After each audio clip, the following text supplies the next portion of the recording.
membaca e-book, pasti pernah semuanya ya.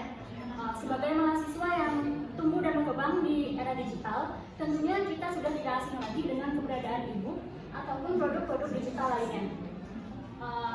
Termasuk saya sendiri.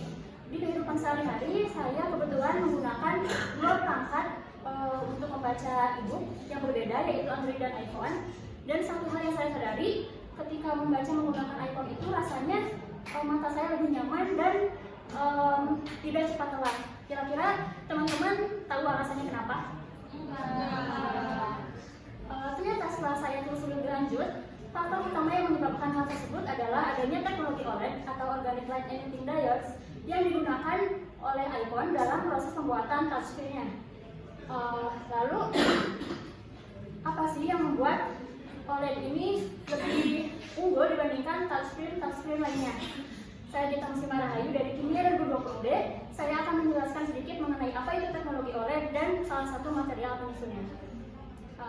Teknologi OLED yaitu suatu lapisan aktif bahan organik yang memanfaatkan prinsip dasar elektroluminensi dengan prinsip kerja yaitu adanya aliran listrik yang diberikan kepada suatu senyawa organik yang kemudian diubah menjadi suatu pancaran cahaya yang dapat kita lihat. Adapun senyawa organik yang biasanya digunakan yaitu polimetil metakrila atau PMMA. PMMA ini merupakan suatu polimer konduktor yang memiliki sifat transparansi yang unggul, kondisi pemrosesan yang menguntungkan, dan memiliki ketahanan terhadap suhu dan ketahanan goresan yang sangat kuat. Oleh karena itu, PMMA ini lebih banyak dipilih dibandingkan polimer-polimer lainnya. Lalu bagaimana caranya kita dapat mensintesis PMMA di laboratorium? Ada dua metode yang dapat kita gunakan, yaitu metode radikal, metode polimerisasi radikal, dan metode polimerisasi anionik. Untuk prosesnya sendiri ataupun reaksi kimianya itu mirip, namun bahan atau inisiator yang digunakan itu berbeda.